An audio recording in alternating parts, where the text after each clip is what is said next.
All right. Hello, everyone.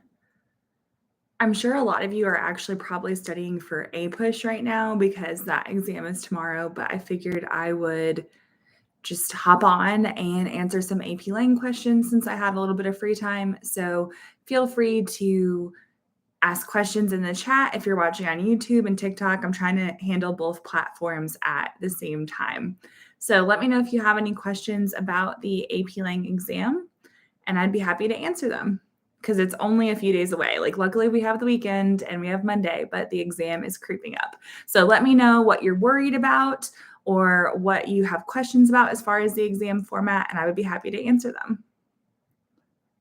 So one thing that a lot of students want to know about, and something I actually posted about on TikTok earlier, is that you can actually score pretty well even if your multiple choice score isn't that great. So it's important to realize that each section of the test is scored in, you've got your multiple choice, you've got your essays. So like you can actually do okay if your essays are strong and your multiple choice is not. So I know a couple kids were commenting on that saying they felt reassured. So hopefully that is helpful news. Someone said, I'm not really sure what to expect, and my teacher hasn't really taught much. Okay, so as far as what to expect, let me just tell you a really quick overview of the exam. And if you have any additional questions, feel free to ask. So on exam day, first of all, most exams I think start at 8 a.m. your local time. But when you go into the testing room and get started, the first thing you're going to do is multiple choice. So you're going to have a booklet that has the passages and the questions. You're also going to have an answer sheet. So for multiple choice, you have 1 hour to answer 45 questions. So you're going to start with 2 reading passages. Those are the first 2 that you'll see. And then there's 3 writing passages. And these are like a draft where you basically edit the passage kind of. It's still multiple choice. So a lot of students that I have either taught in my own classes or tutored, they are a lot stronger with the writing questions, the ones that are later on in the test. So you're going to answer those 45 questions in 1 hour, and then you get a 10-minute break. And some schools like provide a snack, or you get like a bathroom break or something. And then you have your FRQs. So that's your essay section. And basically you get 2 hours and 15 minutes total. Now, the person in charge of your test is supposed to cue you at certain points. So I am pretty sure they're supposed to tell you after the first 15 minutes is up, because that's your recommended reading period. And then they kind of check in every 40 minutes. So you have a 15-minute recommended reading period, and then essentially 40 minutes per essay. But you can kind of spend as long or as little as you want to on each essay. So just because they say 40 minutes has passed, it doesn't mean that you technically have to move on. You probably should move on pretty soon, but some students like to spend like 45 minutes on something. So you have that 2 hours and 15 minutes to accomplish the synthesis essay, rhetorical analysis, and argument. And you can answer them in any order that you want to, which is sometimes helpful for students.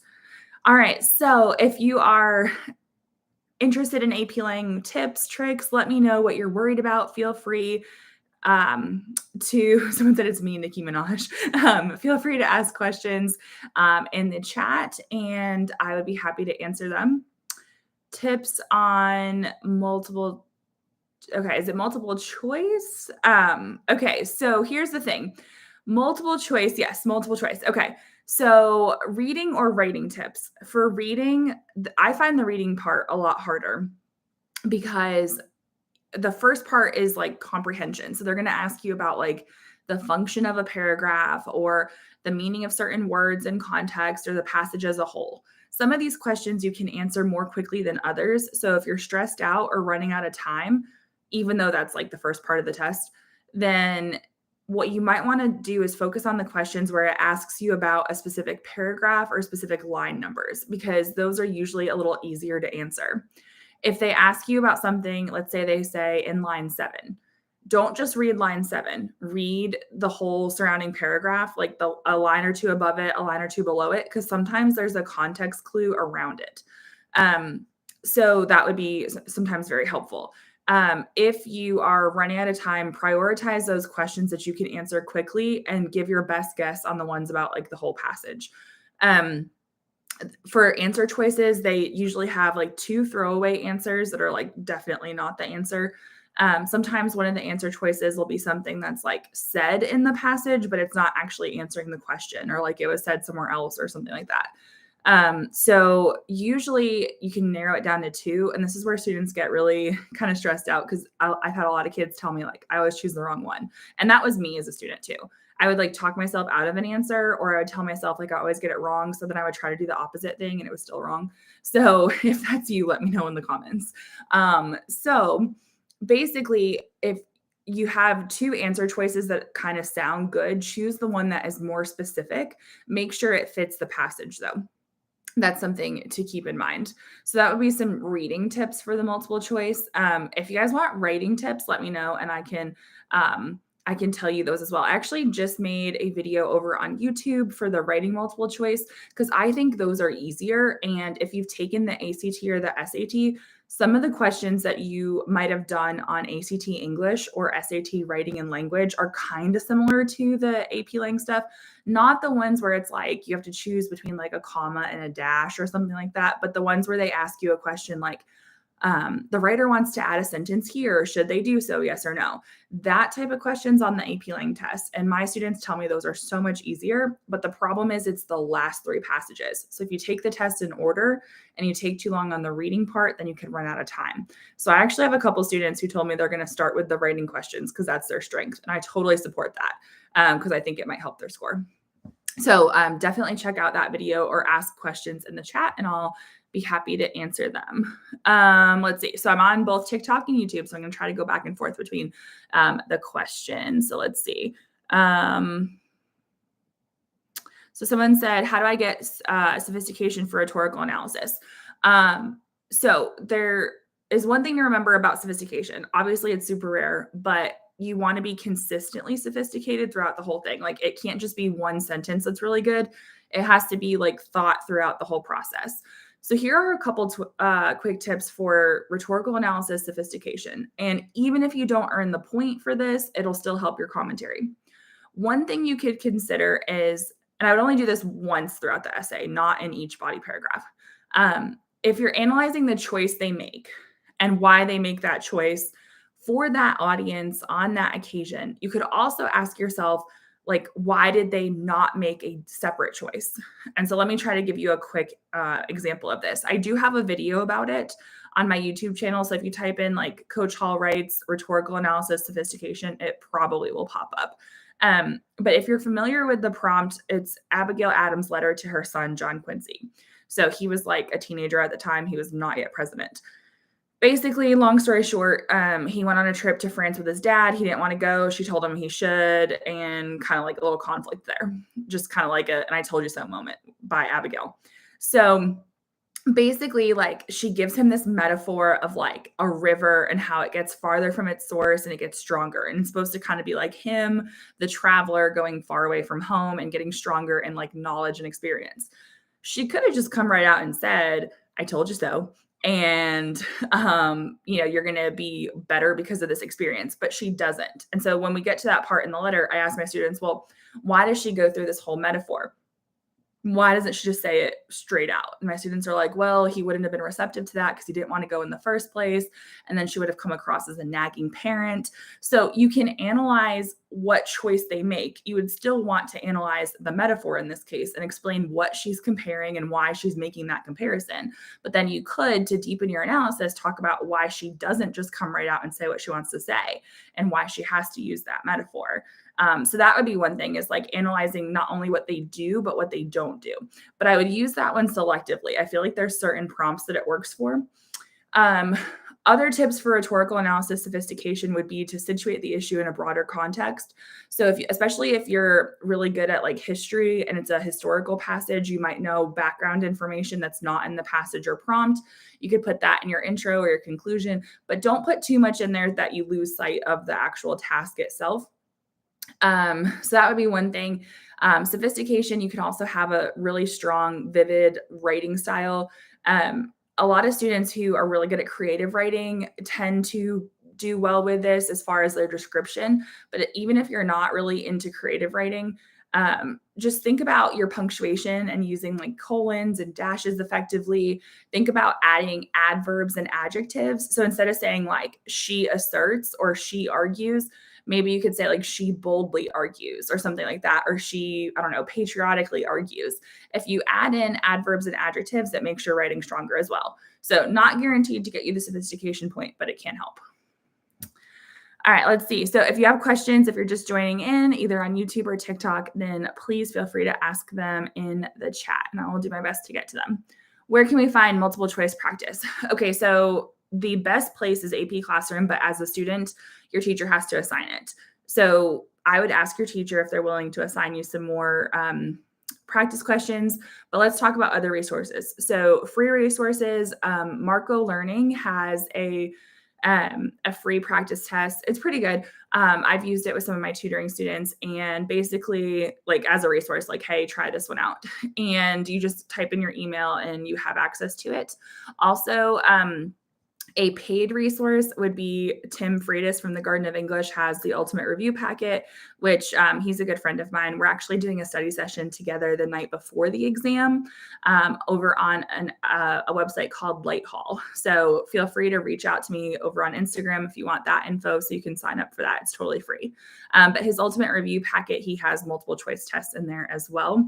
As far as like free resources, I use a lot of stuff from the SAT because it's not exactly the same, but I will look at the nonfiction reading passages from released SAT tests because you can get them on Khan Academy and you can usually just Google like SAT practice tests. And if it's from the College Board, that's the ones that I use. And some of the writing questions are on there as well. So it's not every question, but there's enough to practice with that I think that could help as well for multiple choice. And the thing I like about the Marco Learning test, but also the College Board ones for the SAT, is that there's like an answer explanation one. So for the College Board ones, it's a separate doc, but they tell you like why the right answer is right and why the other ones are wrong. So that can be pretty helpful. And I'm pretty sure Tim's Ultimate Review Packet has that as well. How do we calculate our final score on a practice exam? Okay, funny you should ask, because I actually did a TikTok about this. Okay, I think this is going to be inverted and backwards for you, so like it's probably not helpful. Yeah, it's probably backwards. Okay, so basically what you're going to do is you're going to figure out how many multiple choice questions you answered correctly out of 45. Let's say it was 28. You just got 28 points because the multiple choice is 45% of your composite. Your essays, figure out how many you got out of 6 points. So let's say you got 4s on each of your essays. You're going to 4 times 3 is 12. So you're going to do 12 times 3.556 and get a number. Don't round. You're going to add that to your multiple choice score. And then you're going to get a number. And at that point, you can round. And so here's the breakdown. And this is something that I have seen a few teachers use. It's not official though, because sometimes the College Board kind of changes the numbers. Like it could go up a point, it could go down a point, that kind of thing. But here's the breakdown I use with my students. It's out of 100 points total. So if you get a 0 to a 35, it's a 1. If you get a 36 to a 51, then it's a 2. If you get a 52 to a 62, it's a 3. 63 to 72 is a 4. And 73 to 100 is a 5. Now, if that was really fast, I did just do a TikTok on this that has like a picture of this if you want further clarification. There is also a website, I forgot what it's called, but there's like an AP score predictor and you can put your stuff in, like type out your info and then it'll tell you what they think your score would be. I don't know how accurate that is, but it's the last time I looked at it a couple of years ago, it seemed pretty close. So that could be another one as well. So let's see. Let's answer some TikTok questions. Katie, wait a minute. Is that Katie, my soccer player, Katie, or is that somebody else? If it's not my soccer player, I'm going to be upset. Okay, so for rhetorical analysis tips, how to understand the passage and figure out the correct argument. Okay, that's a good question because sometimes the passages are confusing. The good news is that I think they've been choosing more approachable passages lately. So what I mean by that is like they're easier to understand. because they have a clear rhetorical situation. Sometimes they're going to tell you the argument or the message or purpose in the prompt, but if they do, it's really simplistic. But it's at least a good starting point. If they don't, then as you're reading, there's a couple things you can look for.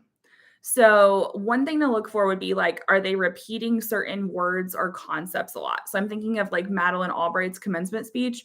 She said the word persevere like 7 times in her like final portion of her speech. So, that was a clue that that was her main idea.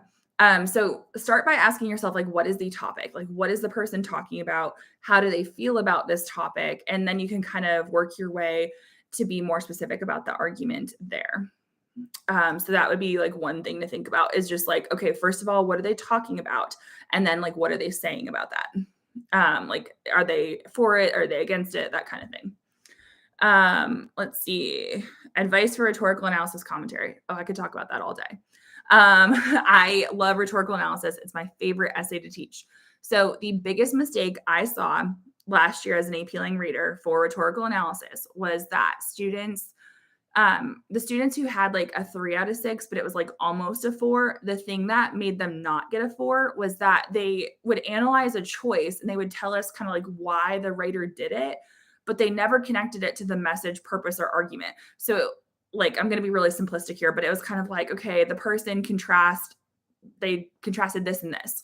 And they did this because, and then they would give us like a sentence or two, but they never connected it to like the message. So that was like the missing link. So it was like almost there, but they didn't actually connect the choice to the message, argument, or purpose, whatever they were asked about in the prompt. And so I think that's the biggest tip I have for that is make sure that you're actually answering the prompt. If they ask about message, address the message. If they ask about argument, same thing. Purpose, same thing. With purpose, you don't have to say the word purpose though. Because if you say to and then a verb like to inspire, to encourage, whatever it is, that's pretty obvious to us that it's the purpose. But like with message, like say to convey her message of perseverance or to develop her argument against child labor, whatever it is. It's okay to say message and argument. Other quick tips for commentary, use the word because if you're stuck, because that gets you to the why. So it's like the analysis of it. Also use verbs like instead of shows, highlights, illustrates, reveals, suggests, that kind of thing. Those can help lead into commentary as well. So those are some quick tips. All right. So if you're just joining over on TikTok or also on YouTube, go ahead and ask some questions in the chat and I'd be happy to answer them. Anything AP Lang related, I'll answer. How do you effectively grade your own practice essays without being biased? That's a good question because that is kind of hard. I would say, okay, just kind of think about like what you're supposed to be doing. So most students are in the thesis point. That one's kind of a given. Last year for rhetorical analysis, it was 90% of students who earned the thesis point. For argument, it was 97, and I believe synthesis, it was 98%. So just double check that you have a thesis. I think evidence and commentary is where it gets tricky. So I would compare it to a released sample essay if you can. So if you're doing a prompt that's from the College Board, especially something pretty recent, they have sample essays available, and I would try to compare it to the essays that are there. The downside is that like an essay that scores a 4 out of 6, like there's a range of what that looks like. So your essay isn't always going to match up exactly. But the key is looking at the amount of commentary. That's usually what changes a person's score, in my opinion, especially in that like 3 to 5 range, is how much commentary is there. So I would look at some that have been scored by the College Board and use that as your guideline, if you can. Also, like just kind of not worrying about how you would score it, but like ask yourself, what could I do better? Because yeah, it was a timed essay, but there's like quick things you can do. Like as you read through your essay that you're like, oh, I should have elaborated here. And that way you can make like an effort to do better the next time. So anyway, yeah, but scoring your own essays is really difficult.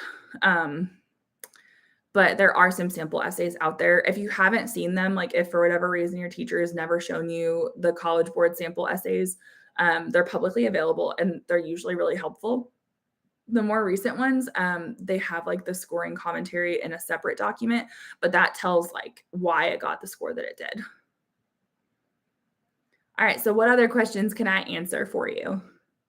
Are any of you taking the APUSH exam tomorrow? Because I know a lot of students are studying for that. So if you're here for AP-ing to get a little break from APUSH, that's awesome. The good news about APUSH though is that depending on what your argument prompt is, you might be able to use some of your historical knowledge in argument.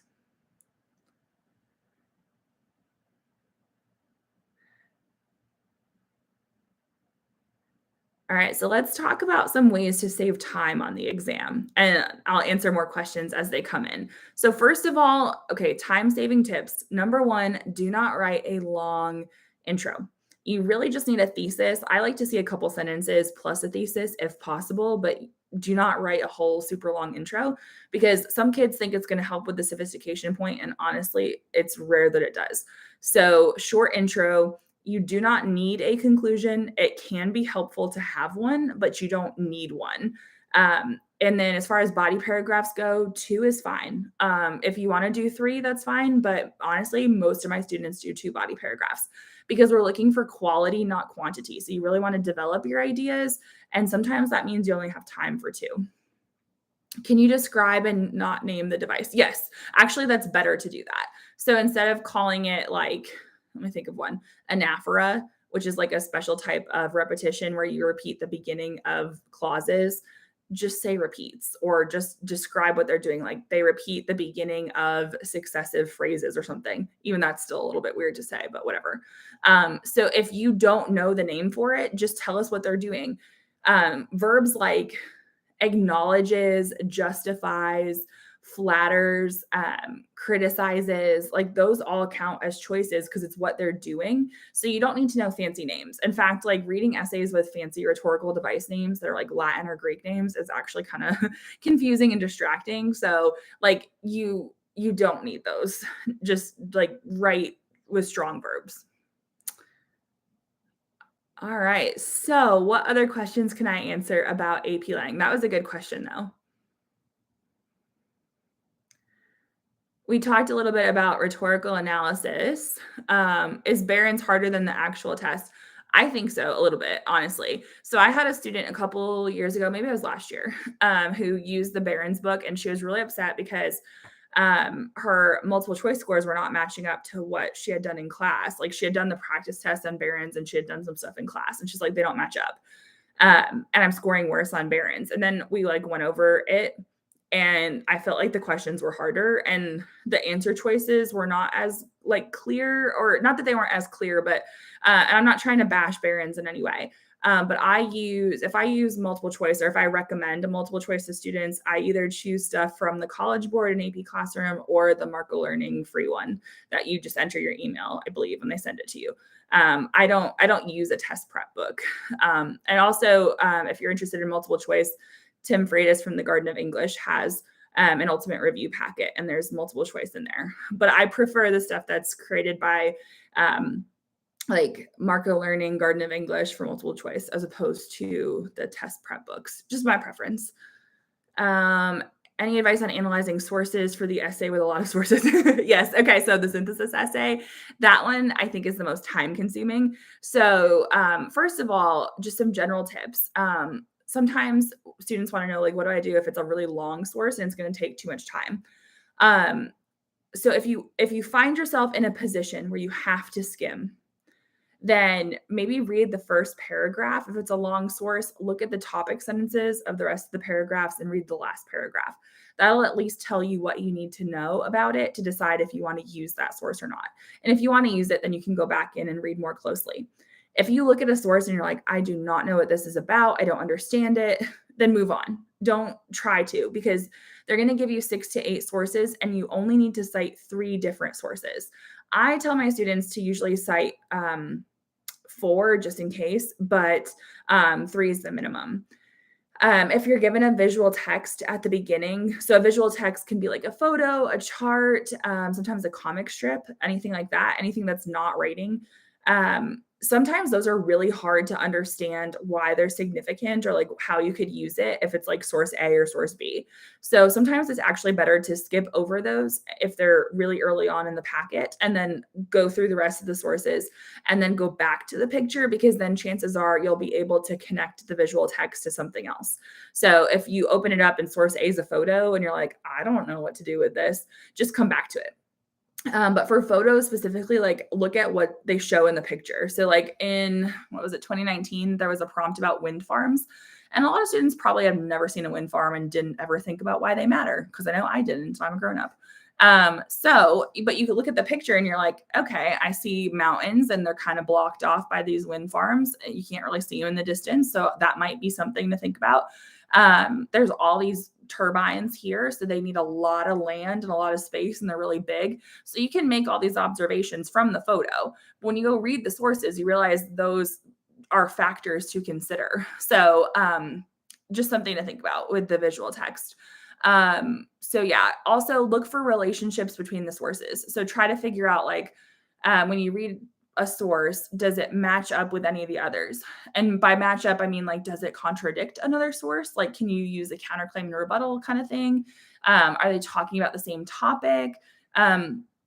Also for synthesis, when you're reading them, look for facts and statistics, because that's logical data. So that would help you prove your claim.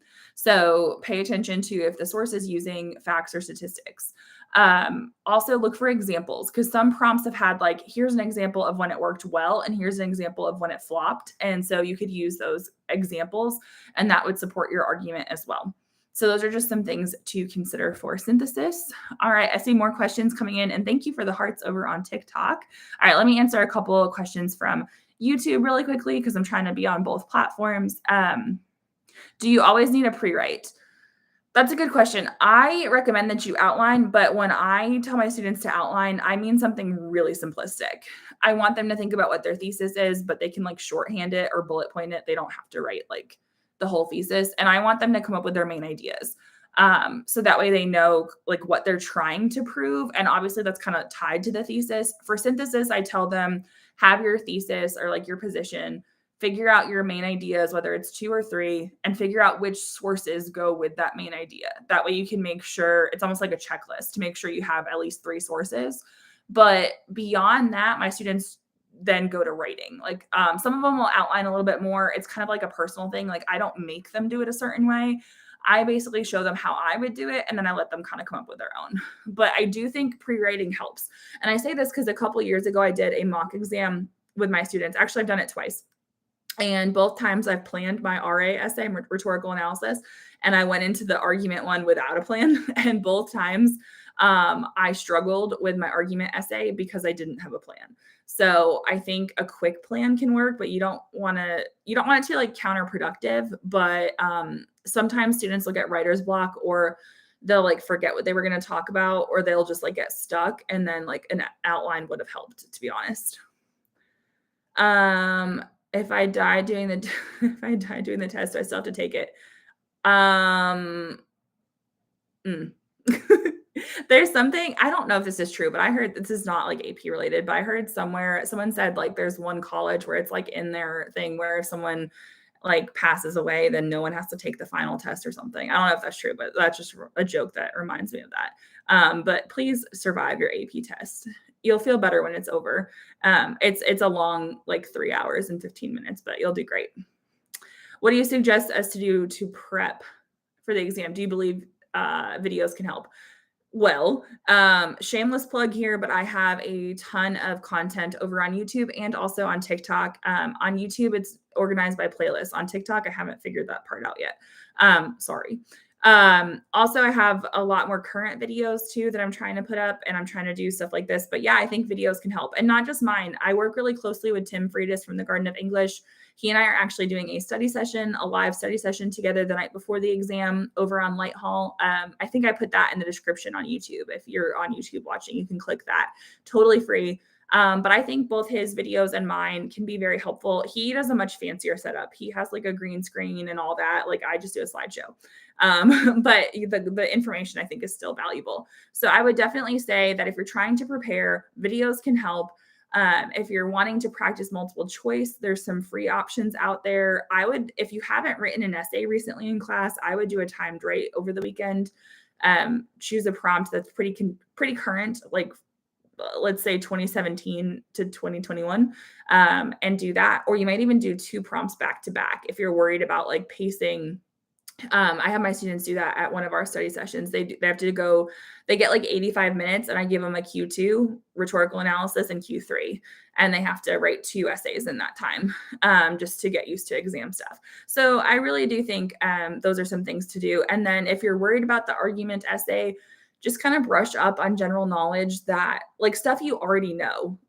So current events, history, if you're studying for like AP World, APUSH, a lot of that could be really useful. But I feel like argument is sort of the hardest in some sense because depending on the prompt, you're like relying on your own knowledge.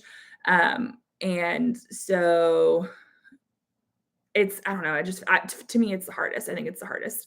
But those are some things you can do to prepare. Someone said, oh, he said, okay, I'll take one for the team. That's not what I was suggesting when I said that. I knew as soon as I started saying it, I was like, this is no. Okay. All right. Sorry, TikTok. I have so many questions to catch up on here. So let me answer some. How many main ideas do you need? At least 2. If you're talking about body paragraphs, at least 2. A lot of my students do 2.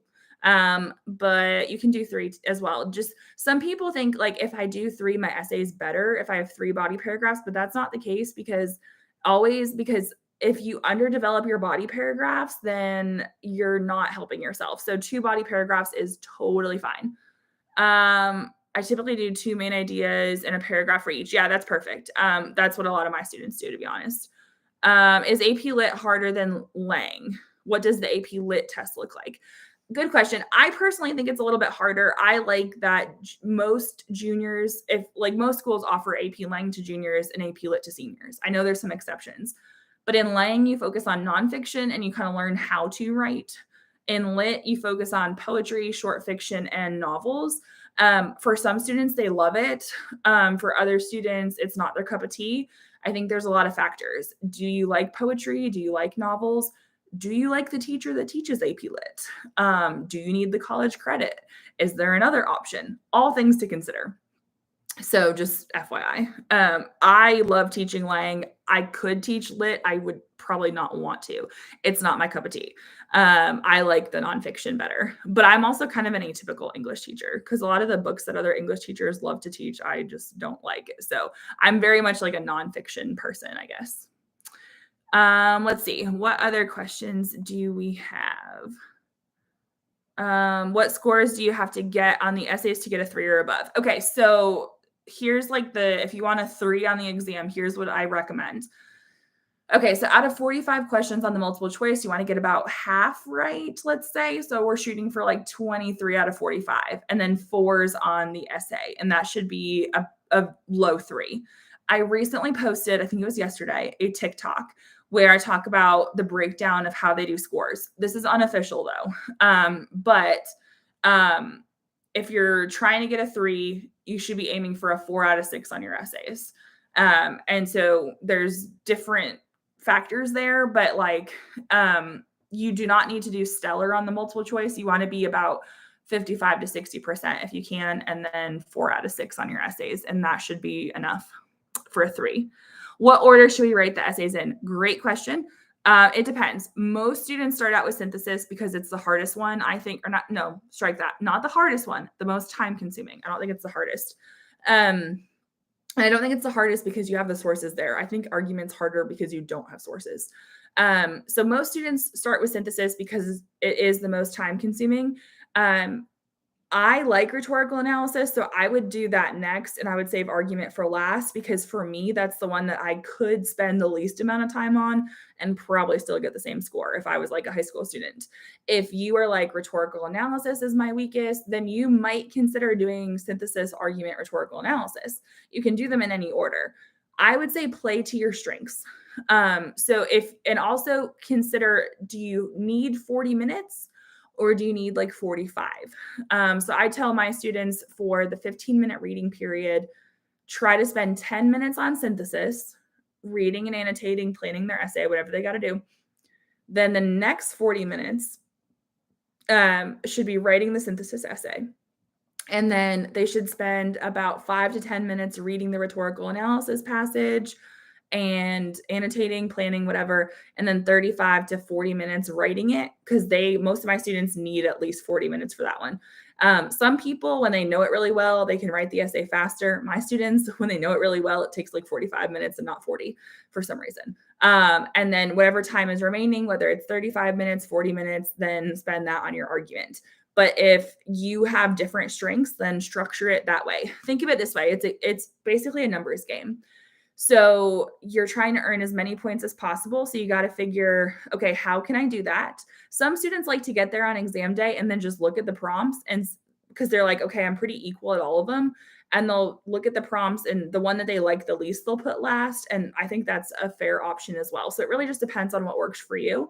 But play to your strengths so you can get the most points possible. And remember, like, things like conclusions are not usually necessary. So if it's not going to help your score, and it's probably time to move on, because sometimes students spend way too long on an essay, and if they had stopped sooner, they probably still would have gotten the same score. So just something to think about. But definitely play to your own individual strengths. Okay, so let's see what we got over here on YouTube. Thank you guys, by the way, for joining me on a school night and just asking really great questions. I appreciate it. All right. So someone said, I will be sure to join in Monday night. Awesome. Yeah. So Monday night, we're doing a session over on Light Hall. If you're on YouTube, the link to it it's like Coach Hall Writes Garden of English. The link is in my description. If you're on TikTok, it's harder to put links there, but if you like follow me on Instagram or something, I can connect with you more easily, and I can send you the link if you want to. Let's see. What else do we have? Any other questions about AP Lang? What are some verbs other than use? Okay, great question. The ones I use the most are highlights, or illustrates. If you're you said use, not shows. Sorry. The highlights and illustrates are better than shows. For use, some students want to say like utilizes. Don't say use, just say like the verb. So let me give you an example. Instead of saying uses repetition, say repeats, like he repeats this and this. Instead of saying uses juxtaposition, which is like contrast, just say he contrasts or he juxtaposes. So we want to actually not use a synonym for the word use. We want to have a stronger verb, period. So like instead of uses examples, just say like includes examples or provides examples, something like that. So we want to focus on the strong verbs. Like, what are they doing? Are they acknowledging something? Are they comparing something? What is it? So do they tell you every time 40 minutes is up? I think they're supposed to, because there's a script that they're supposed to follow, but not everybody does.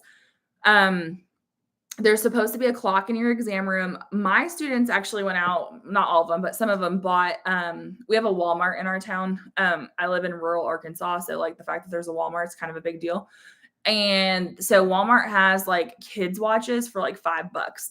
And they're like, they use them for their AP test, and then they get rid of them, or they give them to like a little kid or something. So they got like unicorn ones, like Paw Patrol. So it's just a digital watch. It does not send and receive text messages because you can't have a smartwatch.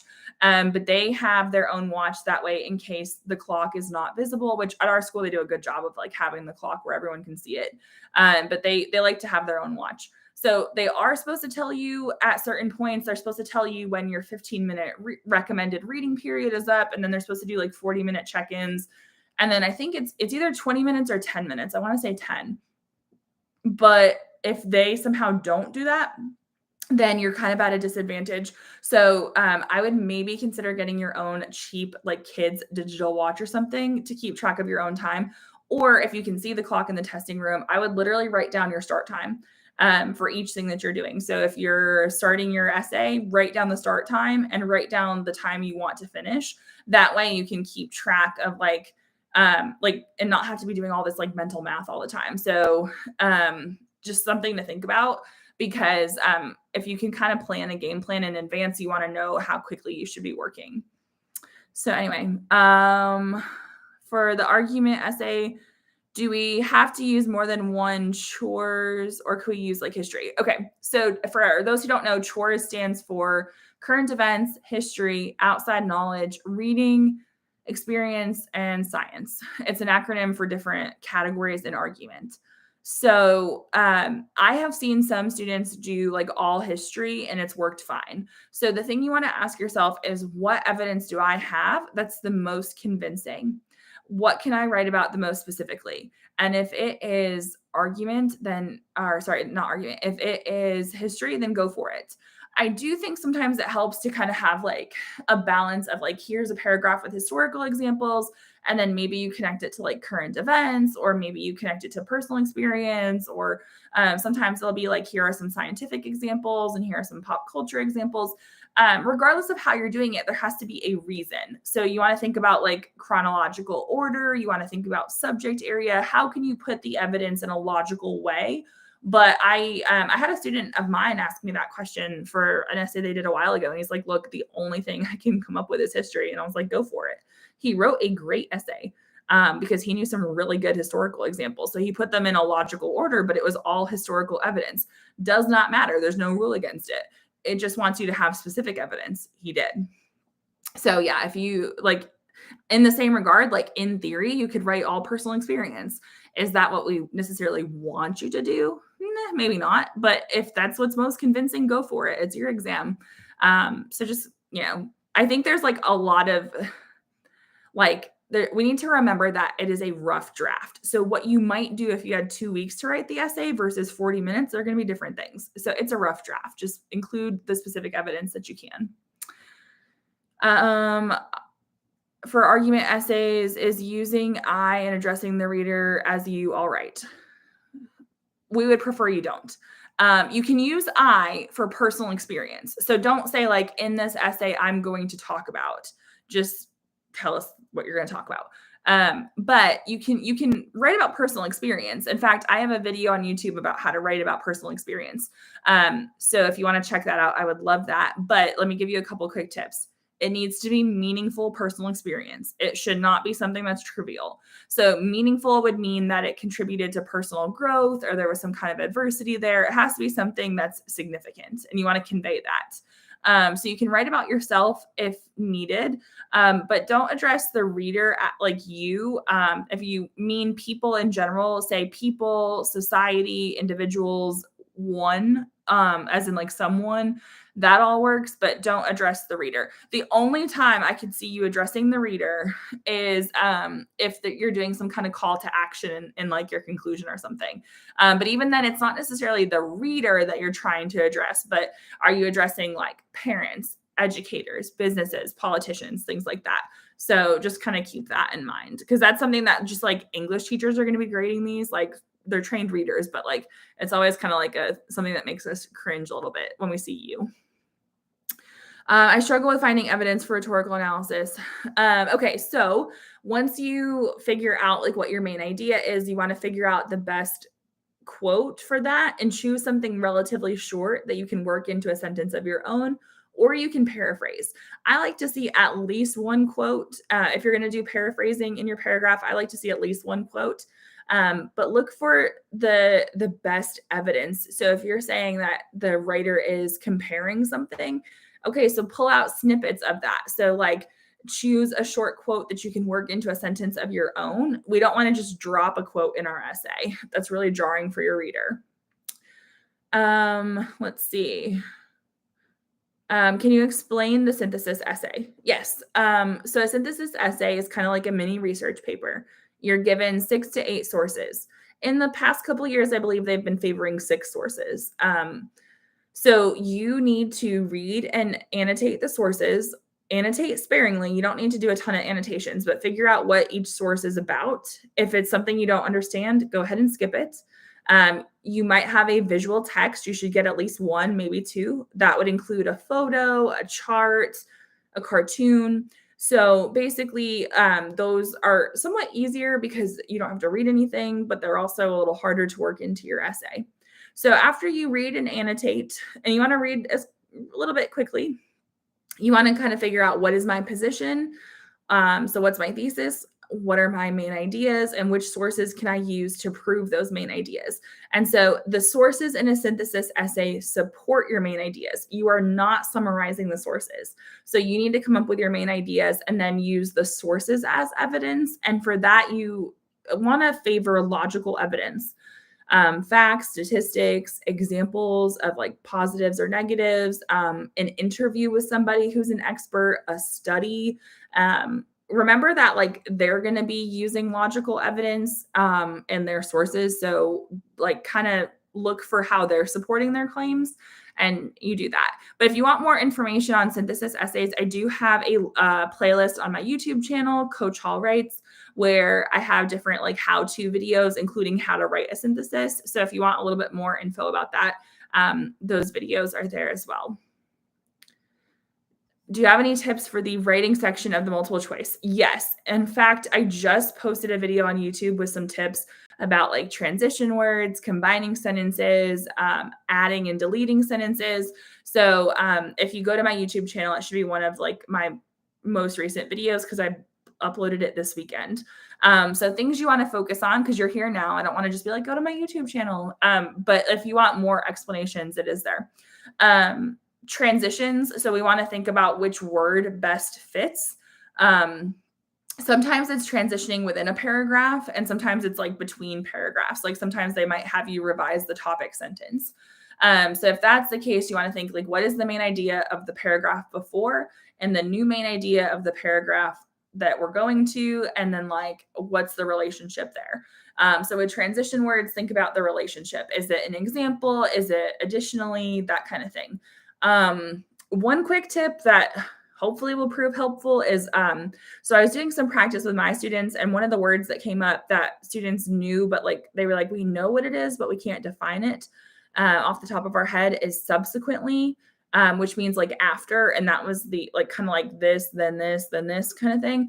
That was the answer to one of the multiple choice that we did. And so they knew what it was because they knew all the other answer choices were wrong, but subsequently is kind of like saying afterwards. And moreover is like furthermore. So those are a couple that might come up. But anyway, that one, and then the add or delete sentences, like should the writer add this, yes or no, or should they keep this or delete this?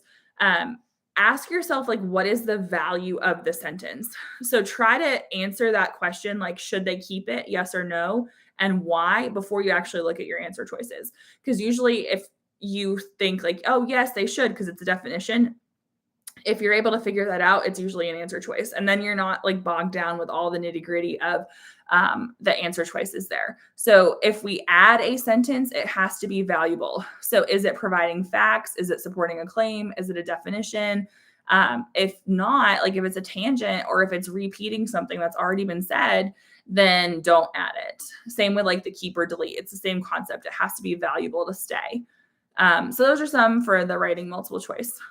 I think those questions are a little bit easier than the reading for most students. So you definitely want to make sure you have enough time to answer those as well. What is your opinion on a synthesis matches the sources? Is that bad? Oh, sorry. What if, wow, it's like 10 p.m. and I can't read. I'm sorry. What if our opinion on a synthesis matches the sources? Is that bad? No. Like the sources are going to like be different perspectives on the issue. So you're bound to agree with something that they say. And honestly, I told my students, like, if they give you a topic that you have zero opinion about, like a couple of years ago, it was wind farms, and like, we don't have wind farms. And my students are like, literally don't know what, like, I don't care about it.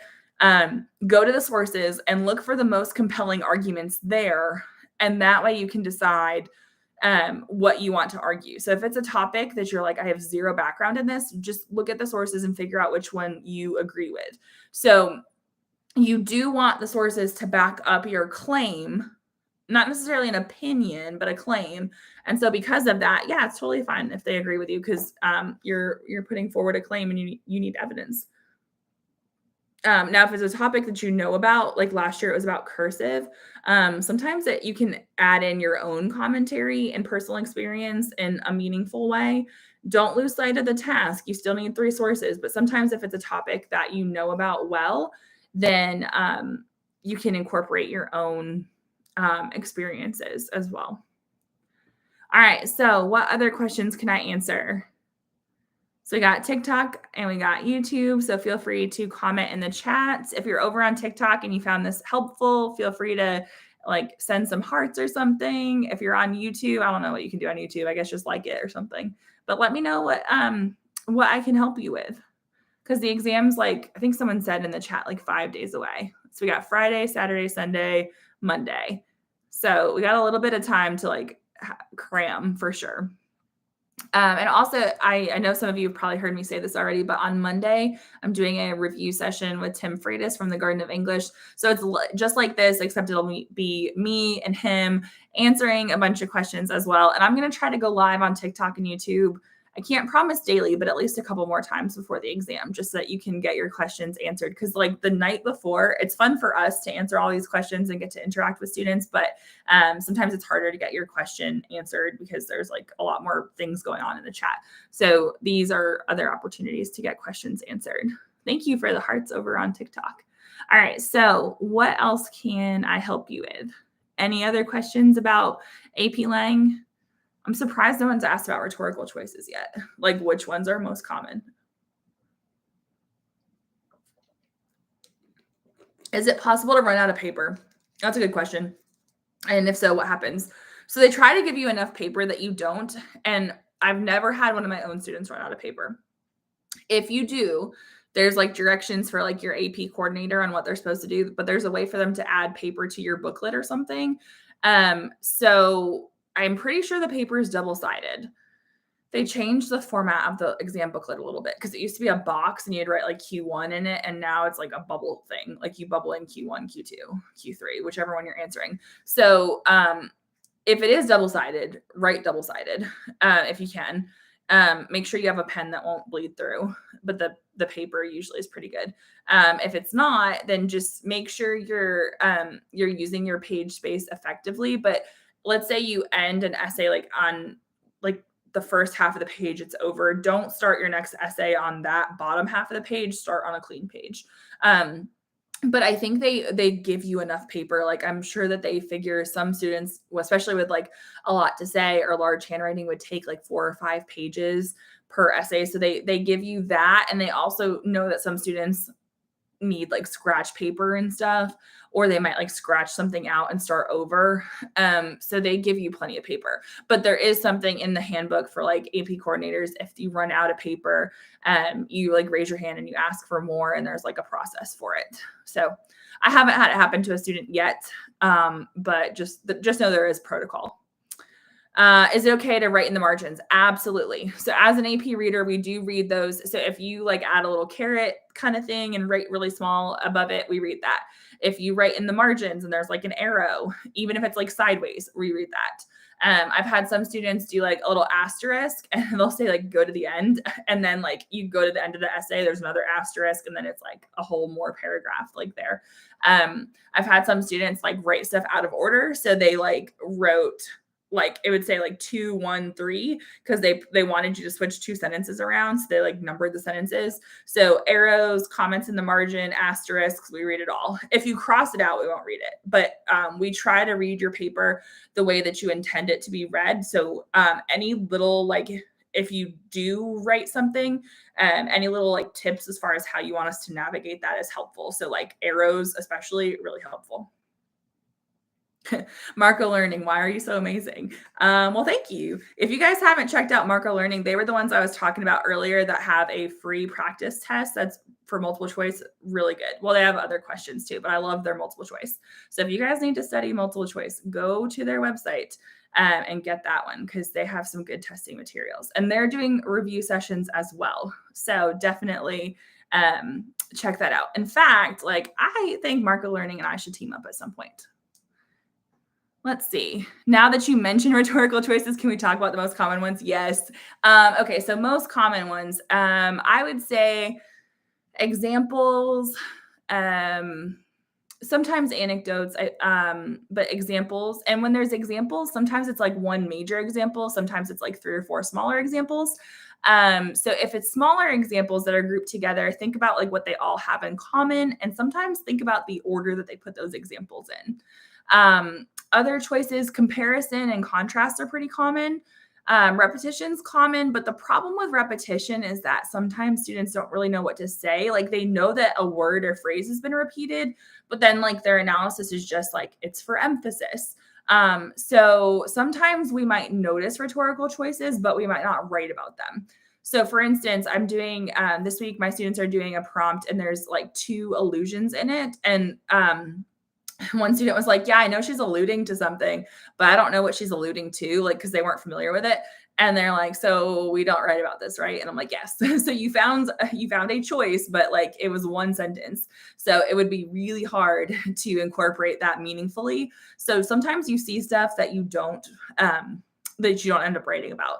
But allusions can be something to write about. I'm trying to think of other top ones. I have a video about this. There's like 10 top ones.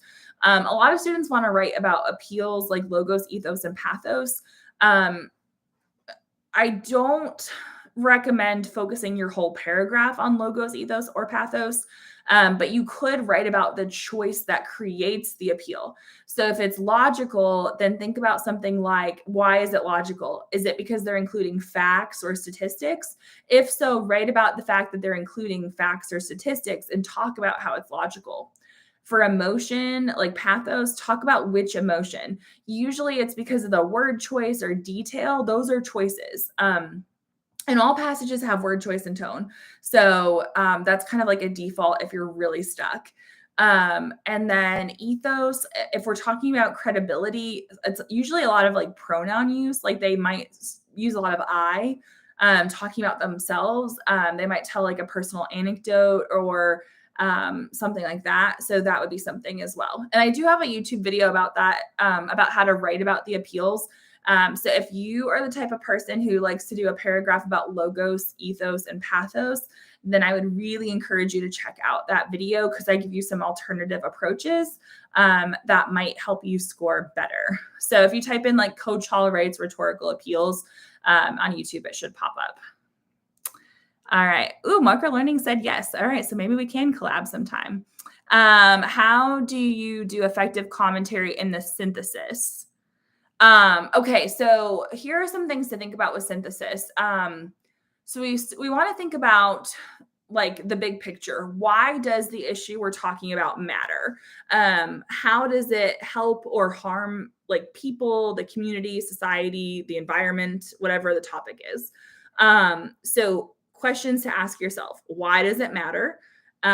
Who is helped or harmed by this? What are the short-term or long-term implications?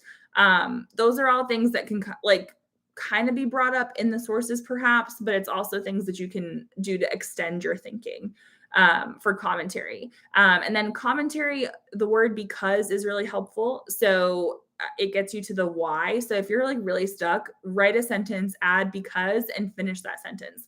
And then ask yourself why again and keep going. You can also use verbs like illustrates, highlights, reveals, demonstrates, because that tends to lead to commentary as well. So like if you have a fact, let's say you chose a statistic or something from one of your sources. Well, what does that statistic reveal? Like kind of lead us into that direction. So you gave us evidence, then tell us what we're supposed to realize because of that evidence. Like why does it matter? All right, let's see. Effective commentary in the synthesis. All right, we did that one. Let's see. Let me double check YouTube because I feel like YouTube's quieter tonight at least. All right. I have a video. Oh, it's about synthesis conclusions. I just recorded it before I hopped on here, but I have to edit it. But it's about synthesis conclusions that I'm going to hopefully upload tomorrow. But yeah, if you guys have any video requests, let me know because I've been trying to do like quick videos before the exam. But I do have a lot of content on my YouTube channel as well. Just like if you go to the different playlists, there's stuff there. And so chances are I've probably covered it in a video before. And if you ever like, man, I wish I knew if she talked about this in a video, but I don't want to go searching for it, feel free to reach out, especially over on Instagram. It's a lot easier to respond on Instagram. I can tell you if I've covered it. And if not, I can tell you who has. I can recommend a video if it's not one of mine. All right. What other questions do we have? Because it's starting to get a little bit late. It's like 10:30 here, but I'm kind of a night owl, so I don't mind staying up a little bit longer if people have questions. For those of you on the West Coast, it's probably not that late. So just some general like exam day tips. I feel like a mom saying this, but make sure you eat a good breakfast. Don't do anything super sugary because you don't want like a sugar high and a sugar crash. Um, Make sure that you use the restroom before you go into the exam room because they won't stop the time. Um, Make sure you have number two pencils. If your school doesn't provide them, because I think our school does. I don't know if that's like normal or not. But number two pencils, not mechanical. We tell our students no mechanical pencils. And then like blue or black ink pen. I love to write in Flair pens when I'm writing, but for essays, I do not write in Flair pens because they kind of bleed through a little bit. So choose a pen that you can write with comfortably that's not going to bleed or like smear or anything. I know some of my students who are left-handed are like super concerned about which pen they have. But those are the things that you need to bring. And then your school might allow you a snack in between because you get like a 10-minute break. So if so, you might want to consider something like that or like a bottle of water or something. But also get a good night's sleep before if you can. I know you might be stressing about it, but try to go into it setting yourself up for success.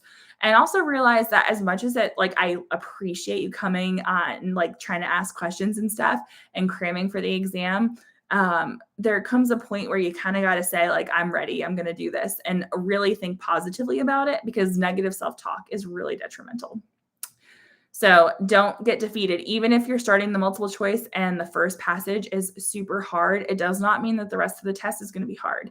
If one of the essay prompts is hard, it doesn't mean that they're all hard. And also, if it's hard for you, chances are it's hard for a lot of other people. So just know that those things get taken into consideration. So don't freak out over like just one portion of the test because you have a composite score. So like, please do not get stressed out about that kind of stuff. All right, what other questions can I answer for you this evening? I see a couple more people are joining us over on TikTok. Welcome. Feel free to ask any of your AP Lang related questions in the chat. I think the biggest thing, if I were a student, what I would be doing right now is creating a game plan. So I would be figuring out my game plan for test day, like which essays do I want to do in which order. I would probably write an essay over the weekend, especially if I haven't done any in class recently. I would maybe do a timed write over the weekend just to practice. And I would choose one from like a pretty recent exam so I could look at the College Board sample essays. If you're worried about argument, brush up on some topics that you already know about, current events, history, things like that. Like there's still time to do a little bit of refining, multiple choice. Look into, there's free practice tests online. Marco Learning has one. The Garden of English has an ultimate review packet. I also use SAT tests sometimes, not the whole thing, but there's certain questions that can be helpful when working with students on that kind of stuff. How do you add a counter argument in a synthesis? Where should it go? That kind of depends. A lot of students put it as their third body paragraph. And I think part of the reason why is because they've proven two main ideas and then they have it as their third body paragraph. So it tends to work well there. And then the benefit of that is if you run out of time and can't get to that paragraph, you've at least got two solid body paragraphs. That being said, I have seen some essays from students where they did it as the first body paragraph and then did two more body paragraphs after that. So they kind of addressed the counter argument right away to kind of like shut down alternative interpretations. And that was effective as well. So you want to think about your timing and pacing and then where would it belong logically. But most students, if I see it in there, in its own paragraph, it's usually the third body paragraph. Some students will incorporate it into a body paragraph. So it won't be its own separate thing, but they'll address the counter arguments in one of their other body paragraphs for their main idea. So like if they're trying to prove one thing, they might say like, well, it's true that this, and then like they'll tell us like what they want us to consider. That usually doesn't necessarily earn the sophistication point though. And I see a lot of students incorporate a counter argument simply because they're going for sophistication. And with my rule of counter arguments is like, I don't mind if students address it, but make sure that you are doing it well. Like make sure it's actually adding something to your essay. Because sometimes it seems like they're just kind of thrown in there, to be honest. Let's see. Do you have to have a counter argument? No, you do not. Honestly, if you can't come up with one, just focus on proving your side and coming up with two main ideas. Any tips on the multiple choice? I haven't been scoring the best. Okay, so I would ask yourself, first of all, is it the reading multiple choice or the writing multiple choice that's giving you problems?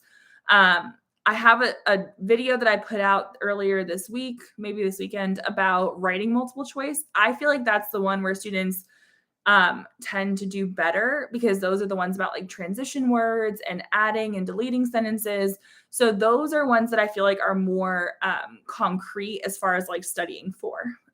So I would say definitely practice those because you could do like 10 reading passages over the weekend and like they might be helpful, they might not.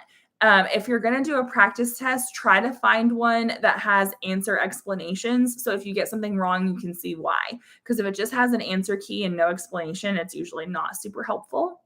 But yeah, I would definitely try to figure out, is there any trend? Like, is there a certain type of question you're missing? Reading or writing? And within that, is it like a function question? Is it a transition word question? Like what is kind of something like that you're missing, and then focus on those particular skills. But definitely go check out that video about writing multiple choice tips if you want more tips with that. It doesn't have questions in it. It just has like tips and stuff. But also you can practice a little bit over the weekend too, and hopefully feel more confident going into the test. The thing you need to know about the writing multiple choice and the reading multiple choice in general is that each one is worth 1 point. So it could be the hardest question on the test. It's still essentially 1 point. And it could be the easiest question on the test and it's still 1 point. So we don't want to linger on questions that we're struggling with. It's okay to skip it and come back to it. I would bubble in a guess because you don't want to leave anything blank. There's no penalty for guessing. So make sure you bubble in and answer for everything, but don't linger too long on a passage that's too difficult or a question that's too difficult, because if that throws off your pacing, then you might miss easy questions later on simply because you don't have time. So I know it's kind of hard, especially if you're a perfectionist or something, but you have to move on sometimes, and that's okay. What's the benefit of writing a counter argument? Does it help get the sophistication point? It can. It's not guaranteed, but it can. So it's a way to make your arguments, I guess, like more complex, perhaps, by addressing the counter argument. So it's a tactic that students are taught. It is a valuable skill to know, but I don't think you have to include it in every essay. So we want to make sure it doesn't feel forced. We want to make sure that it's actually benefiting your essay, because you don't need to include one. So I have students who tend to include one because like they just have a knack for argument. And so it does help their essay, but a lot of my students who argument's not their favorite, they just focus on 2 body paragraphs, really proving their thesis. They really focus on their specific examples and their commentary instead. And so that's something to keep in mind too, is that honestly, you get more points with evidence and commentary. So really focus on row B of the rubric. And for argument, they want really specific evidence. So if you just generalize, like, I don't know, talking about like celebrities and not giving specific examples, that's going to lower your score. So try to be as specific as you can be. Give names, dates or time periods. Tell us the background info concisely that we need to know. Because just generalizing about like celebrities or movies or something is very vague. All right. What other questions can I answer? You guys are asking some really great questions tonight. I really appreciate you taking the time to come for this little impromptu Q&A.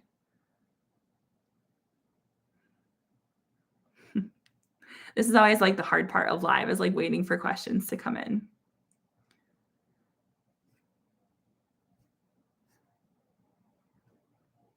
All right, so if you haven't already done so and you're not following on TikTok, please do so. If you're not following on YouTube, please do so, because I'm going to be on both platforms over the next couple days, helping you prepare for the exam. What is your biggest tip for gaining the sophistication point? Good question. This might be my teaching style, honestly, but the easiest way for me to teach students to get it, and it's still not guaranteed, is situating the issue in a broader context. So like the vivid and descriptive style, I feel like some students innately have that and others don't. So I teach my students how to use adverbs and adjectives to improve their writing. I teach them different types of punctuation like colons and dashes, but it doesn't always lead to a sophisticated essay. It might be a better essay and they're better writers because they know how to do it, but it doesn't always mean it's sophisticated. And part of the reason why is because it's a rough draft. If I give my students a week to write an essay, they will write some really good essays. And their timed essays are good too. But the ones that they write when they have a whole week to do it are great. And you might relate to that. But under pressure, it's a different set of circumstances. So the situating it in a broader context, that could look like a couple different things. It could be connecting it to current events and other real world examples for synthesis. For rhetorical analysis, it could be really examining the rhetorical situation and incorporating the historical context. With rhetorical analysis, you can also examine the tensions there. So if there's like possible tensions between like speaker and audience, examining that and how the writer makes certain choices to navigate that could lead to sophistication. Another thing you can do is think about, at least in your rhetorical analysis conclusion, like how is the message or argument relevant today? So if it's not a historically significant passage, like if it's by somebody that you've never heard of before or something like that, think about their message or argument. How is that message relevant today? Or how is that message or argument relevant in other situations? You can incorporate that in your conclusion, and sometimes that helps. Is it better to use source A describes, or should you introduce the writer in piece? Introduce the writer in piece, because the College Board's the one who calls it source A. And while we know what you're talking about, it sounds really clunky to be like, according to source A. So it's better to say something like, according to Bob Smith, a leading chiropractor, I don't know, whatever it is. So give the person's name and their credentials, or like according to a 2017 article in Forbes magazine, or 2022 Pew Research Center. Like, so give us the credential instead of saying source A says, or according to source A.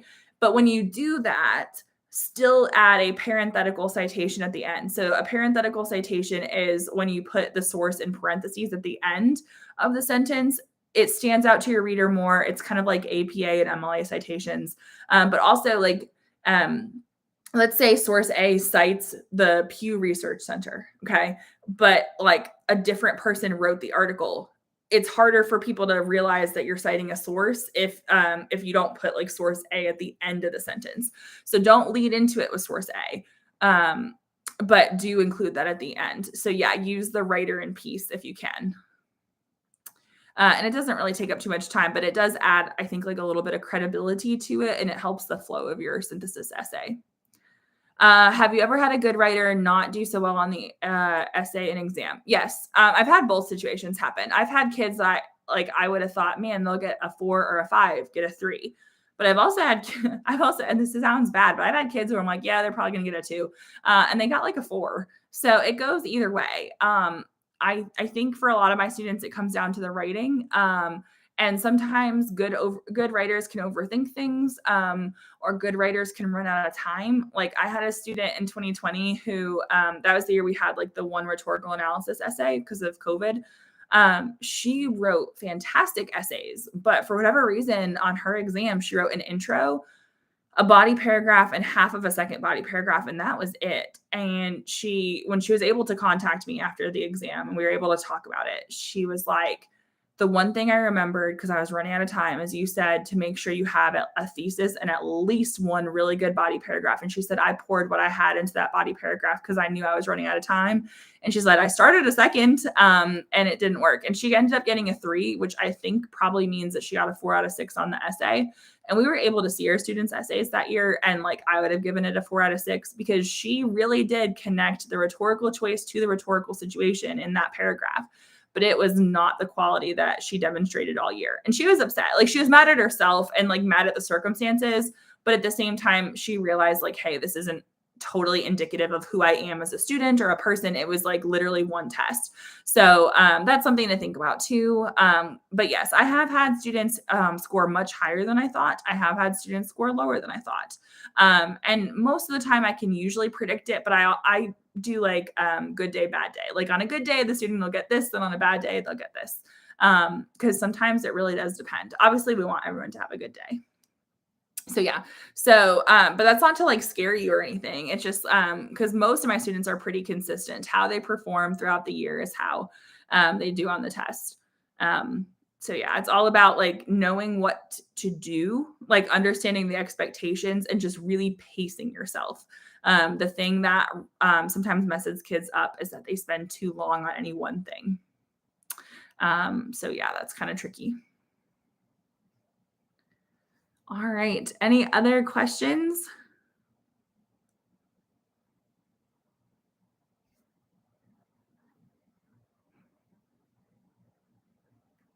All right, let's see. I think we got one more. Oh, we got one person who just joined us over on TikTok. Well, welcome. Feel free to ask any AP Lang questions you have in the chat. We've gotten a good conversation going so far, but I'll answer a few more questions before we go. Would connecting the choice to the rhetorical situation be like describing how the choice affected, I'm assuming it's like affected the audience? Kind of, yes. So you want to think about a couple things. You want to ask, why did they make this choice for this audience on this occasion? But connecting to the rhetorical situation also means the message, argument, or purpose. So the rhetorical situation is like the space part of Space Cat. I should have said that earlier in case people are like, what's a rhetorical situation? So speaker, purpose, audience, context, exigence. Or if your teacher does soapstone, it's like speaker, occasion, audience, purpose. Really the same thing. So you want to explain why they made that choice for that audience and why the audience might be receptive to it. Or the occasion, meaning like, is it a commencement speech? Is it a eulogy? Like, are they speaking at a convention? Like, why are they making that choice for that audience on that occasion? But you don't want to ignore the message, argument, or purpose, because your prompt is going to ask you about one of those three: message, argument, or purpose. And so because of that, if they ask you about message, you need to connect the choice to the message. So how does that choice help them convey their message? And that was the thing that I noticed as an AP reader this summer, was that some essays were really close to a 4 out of 6, but they got a 3 out of 6 because they did have evidence and commentary, but they just never connected to the message, argument, or purpose. So they kind of told us why they did it, but they just didn't really get to the level that we needed. So be sure to connect it to those things. All right, I see a couple questions, one on YouTube and one on TikTok, about multiple choice questions. So, couple things. Let's talk about reading first. I find the reading ones a little harder, to be honest. Many of the questions can be answered sort of like in isolation, meaning like if they ask you about the function of paragraph 1, you can pretty much go to paragraph 1 and read it and answer the question. So if you're running out of time, or if I don't know, if you have like a really hard passage, that would be something to consider, is that some of the questions are going to ask you about specific parts. It might be at like line 5. If it asks you about a certain line, read the surrounding lines, because usually there's a context clue. Some of the questions are going to be about the passage as a whole. And so those can be a little bit trickier. You want to read the passage and potentially annotate to be able to answer those questions. Something else to consider is the answer choices themselves. So a couple of them are going to be throwaway answers. You're going to look at them and you're going to be like, I know that's wrong. Cross those out. You can write on your multiple choice booklet. Usually students can narrow it down to like 2 or 3 answers, and then they're like, it could be this one, it could be that one. In most cases, you want to choose the more precise answer. So if one word says like manipulates and something else says like appeals to emotion, if the person really is manipulating in the passage, choose manipulates. If they're not manipulating, you might choose the appeals to emotion. So really think about the wording. Sometimes the answer choices will be like this and this in the reading section. If one of those is wrong. Like if it says, I don't know, like patriotic and somber, and you're like, well, it's patriotic, but it's not somber. Just because it's patriotic doesn't mean that that's the answer. So if you're like, no, it's not somber, cross it out and find a different answer. Because if half of the answer is wrong, the answer is wrong. So choose the most precise answer. Also be mindful of the fact that they're going to sometimes include words and answer choices that like are in the passage, but just because it's in the passage doesn't mean it's the right answer. Or sometimes they're going to talk about something that's like in a different part of the passage. So like if they're asking you about paragraph 6, and then one of the answer choices is talking about something from like paragraph 4, if that's not answering the question just because it was in the passage, then don't choose that one. So really look at the question they're asking. Now for writing multiple choice, I think these are easier. And so these are going to be the last 3 passages. These passages are shorter and they have fewer questions. I actually uploaded a video pretty recently on my YouTube channel, Coach Hall Writes, about writing multiple choice tips. So if you want more info, definitely go check that out. Because in that video, I talk about transition questions and how we want to think about like what type of word we need there. Also, like the add sentence ones, like should we add the sentence here, yes or no, or should we keep this sentence or delete it? Those are pretty similar because you want to ask yourself, does the sentence add value? And if so, what is the value? Is it a definition? Is it qualifying something? Is it is it adding explanation or a supporting detail? Then you'd probably want to keep it. If it's redundant or if it's a tangent, like if it's off topic, you'd want to delete it. So those are some of the writing questions that they might ask. They might ask about combining sentences and things like that. So those I think are a little bit more approachable, and you can answer them more quickly as well. For the argument essay, what do I do if I have no direct or detailed evidence? Okay, so that's kind of tricky. Brainstorm what comes to mind. And if you're really stuck, like I use the acronym CHORES: current events, history, outside knowledge, reading, experiences, and science. So if you can't think of anything, like go with the best evidence that you have and try to make it as specific as possible. So it's okay to write about personal experience if it fits the prompt. It's okay to write about current events. Just make sure we don't generalize. Same with history. So sometimes we got to understand that writing something is better than nothing. So if you get writer's block, you have to put something on your page. But I think sometimes when I've been stuck on an argument essay, if I try to do like a mock exam with my students, sometimes if I just write down whatever ideas come to mind, those ideas will lead to better ideas. So sometimes the first couple things I think of are not going to end up in the essay, but they lead to better ideas. And that sometimes helps as well. All right. Any other questions? Looks like we got one about multiple choice tips, which we just talked about. If you guys want more tips in general, obviously check out Coach Hall Writes on TikTok and YouTube, but also there is going to be a session on Monday night, the night before the exam, with Tim Freitas from the Garden of English, and I'll be hosting it as well over on Light Hall. So if you're on YouTube, go ahead and check out the description box. The link should be there. If you're on TikTok, it's harder for me to send the link, but if you reach out to me over on Instagram and just say like, hey, can I have the study session link? I can send it to you that way. Because you can definitely ask questions the night before if you want to as well. And if you have questions like, do you have a video about this? Like, feel free to reach out and I'll let you know, like, yes, I do. Here's a link, or no, I don't. But I have videos that cover a lot of stuff. All right. Any other questions?